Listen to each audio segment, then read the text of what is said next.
Hello everyone, welcome back to my channel. Before starting the video, please subscribe and keep watching for more details videos.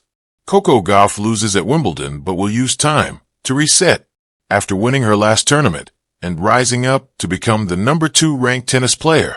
Coco Gauff got bumped from Wimbledon in the first round.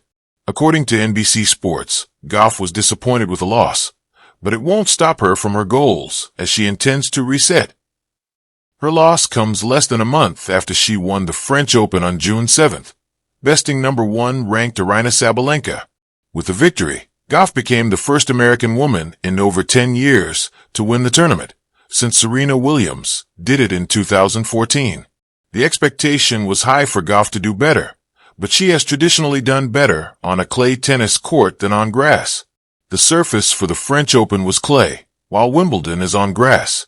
She lost to an unseeded player, Diana Yastremska, 7-6, 3-6-1. After losing the tennis match, Gauff said, "I definitely was struggling in the locker room. I don't like losing. The main thing I'm sure my team and everyone is going to tell me is, you did well at Roland Garros. Don't be so upset." Things like that. The All England club has not been good to Gauff. This is the second time in 3 years that she has lost in the first round. At every major tournament she's been involved in, she has at least made it to the semifinals. Yet at All England, she's never made it past the 4th round. But she is taking the loss in stride and promises to get back on track. Gauff stated that she's not going to dwell on the loss, but that losing isn't the worst thing to happen as she can now refocus back to her previous winning ways. I mean, obviously, I'm not going to dwell on this too long, because I want to do well at the US Open. Maybe losing here in the first round isn't the worst thing in the world, she said, because I have time to reset. Wimbledon, July 2025. The sun over center court filtered through a veil of English mist, the grass worn thin from weeks of fast-paced battles.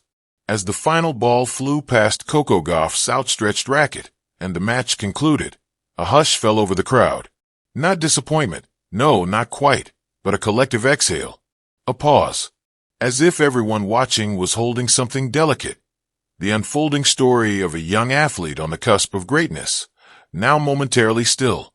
Gauff had just been defeated in straight sets, an unceremonious exit from a tournament that has often felt like her second home. For the 20-year-old American star, Wimbledon has always carried a kind of poetic resonance. It was here, as a 15-year-old prodigy, that she stunned Venus Williams and burst onto the global stage like a comet streaking across a darkened sky. But this time, the script didn't read the same. Her opponent, an unseeded but unrelenting Czech wildcard, played with precision and patience. Gauff, for all her explosive power and athleticism, seemed a half-step behind. Her serve, usually a weapon, betrayed her in key moments. Unforced errors, stacked like bricks in a wall she couldn't scale. The loss wasn't shocking, but it was surprising. Still, in the press room afterward, there were no tears. No cracked voice. Just Coco, still youthful, still open-eyed, wearing a navy tracksuit, and speaking with the clarity of someone who understands that success isn't linear. "I'm going to use this time to reset," she said, the word reset landing gently but firmly. Sometimes the biggest growth doesn't happen when you're winning. It happens when you stop, when you step back. The room was quiet listening. It was the kind of comment that hinted at something deeper. A change in rhythm, a shift in perspective. The burden of stardom. To be Coco Gauff is to be a symbol and a story and a superstar, all before you're legally allowed to rent a car. Since her breakout in 2019, she has carried expectations heavier than most. Not just to win, but to represent. To be the face of the next generation. To speak up about injustice. To bring tennis back to the heart of American culture.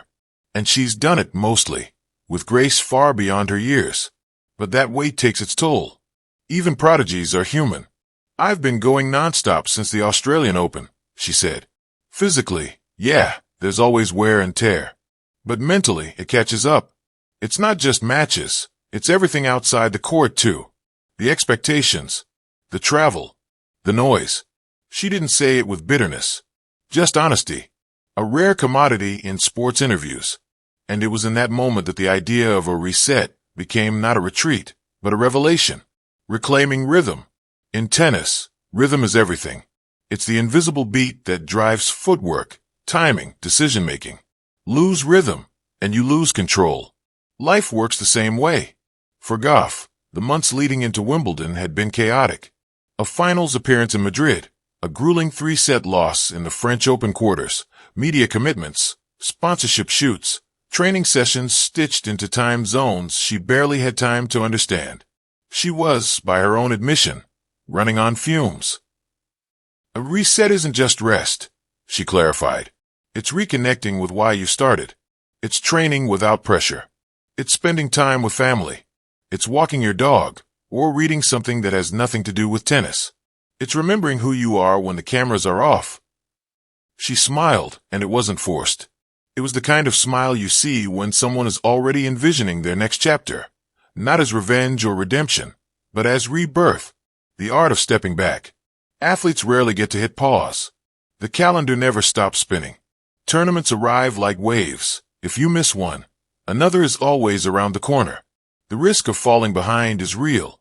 But sometimes, stepping back is the most radical, most powerful move an athlete can make. Simone Biles did it. Naomi Osaka did it. Even legends like Federer and Serena, in the twilight of their careers, understood that health, mental and physical, was the real prize. Gauff seems to be learning this lesson not at the end, but at the beginning of her arc. I still love the sport, she said, but love needs space to grow. You can't force it. That line hung in the air. At 20, she's young enough to believe in possibility, but wise enough to know that possibility requires care. She doesn't want to burn bright and burn out. She wants to last. A phoenix in sneakers. There's a myth in sports that greatness is forged only in victory. But anyone who's studied champions knows. Failure is where transformation begins. Michael Jordan got cut from his high school team. Serena lost her first U.S. Open final in tears. Roger Federer once smashed rackets in frustration before mastering the calm that defined his career. Coco Gauff is in that in-between space now, the valley between mountains. And if Wimbledon 2025 is a footnote, it may one day be seen as the pivot, the pause that gave her the clarity to climb even higher. Because greatness isn't just about dominance. It's about resilience, reinvention, and perhaps more importantly, perspective. A different kind of victory. Outside the All England club, fans still lingered, hoping for autographs. Even in loss, Gauff draws a crowd. That says something. About her game, sure, but also about her presence. Her story. She stopped and signed a few hats. A young girl, maybe 10, handed her a hand-drawn picture of Gauff mid-serve. "You're still my favorite," the girl said quietly. Gauff crouched eye level. "Thanks," she replied, with a smile full of understanding. "I'll be back." And she will. But not just to win matches.